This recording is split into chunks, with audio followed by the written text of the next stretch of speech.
અષાઢી બીજ નિમિત્તે સ્વામિનારાયણ મંદિર જુનાવાસ દ્વારા તેમજ માધાપરના તમામ જ્ઞાતિઓને સમસ્ત ભક્તો દ્વારા એક અદ્ભુત જગન્નાથ રથયાત્રાનું આયોજન માધાપર ખાતે કરવામાં આવ્યું હતું, જેમાં માધાપરના તમામ ભક્તો તેમાં જોડાયા હતા અને માધાપરની ગલીઓમાં અષાઢી બીજના દિવસે નવો ભાવ જોવા મળ્યો હતો, જેનું કારણ છે કે ઇતિહાસ સાથે અષાઢી બીજનો દિવસ જોડાયેલો છે।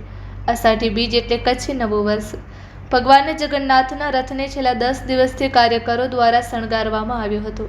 એ તમામ કાર્યકર્તાઓનો સ્વામિનારાયણ સંપ્રદાય દ્વારા આભાર વ્યક્ત કરવામાં આવ્યો। આ રથયાત્રા નિહાળવા માટે ઠેક ઠેકાણેથી લોકો ઉમટ્યા હતા।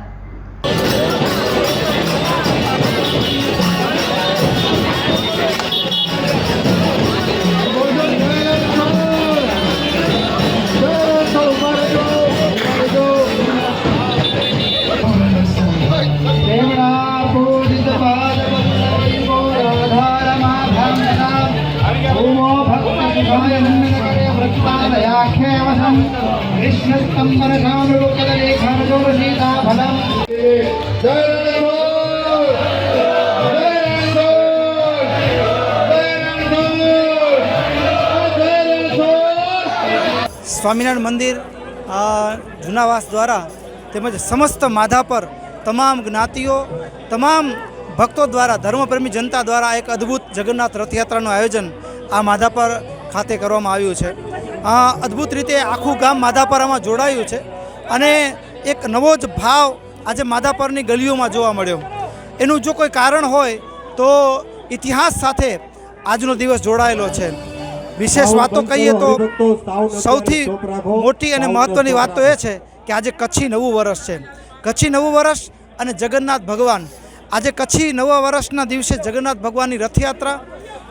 ઘણાને પ્રશ્ન થાય કે ભગવાનના જે શ્રી વિગ્રહ છે, ભગવાનના હાથના દર્શન આપણને આ આંખોથી થતા નથી અને ભગવાનના હાથ ખુલ્લા હોય એવું આપણને બધાને અહેસાસ થાય। તો એના પાછળનું મૂળ ભાવ છે ભગવાન પોતાના હાથ લાંબા કરી અને પોતાના ભક્તને તેડતા હોય અને તેડી લીધા છે આ જગતનો નાથ। એટલા માટે આપણે સર્વ પ્રકારે સુખ્યા છીએ। અને ભગવાનના બંને હાથ ક્યાં ગયા તો કે જેમ નાનો મા પોતાના બાળકને તેડે ત્યારે બંને હાથની નીચે એના ભાગમાં પણ એનો હાથ દેખાતો નથી, પણ એ બંને પછીનો જે હાથ છે એ દેખવામાં આવે છે। એવી રીતે જગન્નાથ ભગવાન વાસ્તવમાં એના હસ્ત દેખાતા નથી, પણ એ મારા અને તમારા શરીરના એ આપણને તેડી રહ્યા છે। એટલા માટે ભગવાનના હાથ દબાયેલા છે, પણ એ ચામડાની આંખોથી દેખી શકાય એવું નથી। એટલે જગતનો નાથ એ સાક્ષાત એ ભગવાન આજે એ માધાપર ગામની ગલીઓમાં વિહાર કરી અને ભક્તોને અભયદાન આપવા માટે પધાર્યા છે। ખૂબ ખૂબ ધન્યવાદ, આનંદ થયો। અસ્તુ, જય સ્વામિનારાયણ।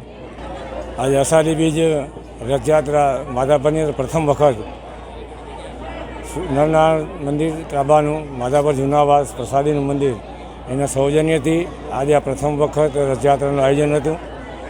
એમાં નવાસના સ્વામિનારાયણ મંદિરના હરિભક્તો, ઝાપઝોકી બહેનો, ભાઈઓ બહેનો, યુવક મંડળ, સત્સંગ મંડળ સૌ સાથે મળી અને આ રથયાત્રાનું આયોજન હતું, જેની અંદર માધાપરની સમસ્ત ધાર્મિક સંસ્થાઓ, જાહેર સંસ્થાઓ, વેપારીઓ, પંચાયતો અને સૌ સાથે અને આટલી બધી મોટી સંખ્યાની અંદર આજે આ અમારી રથયાત્રાને વધાવ્યા એ બદલ સમસ્ત માધાપર નવાસ જુનાવાસ ગ્રામ પંચાયતના આવતા વિસ્તારની અંદર સૌ હરિભક્તોને, સૌ સંતાનોને અને ખાસ કરી સૌ કાર્યકરો જે 10 દિવસ સુધી આ રથને શણગારવાની અંદર ભાઈઓ અને બહેનોએ જે મહેનત કરી એનો સૌનો સ્વામિનારાયણ સંપ્રદાય ખાસ કરી જુનાવાસ પ્રસાદી મંદિરના આયોજન નીચે આજે એનો સેવાનો લાભ આપ્યો એ બદલ સૌનો આભાર માનું છું।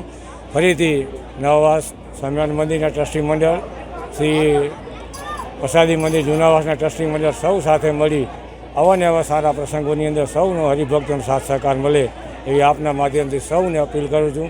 ફરીથી આપ સૌના જયકાર સાથે સૌ હરિભક્તોને જય સ્વામિનારાયણ।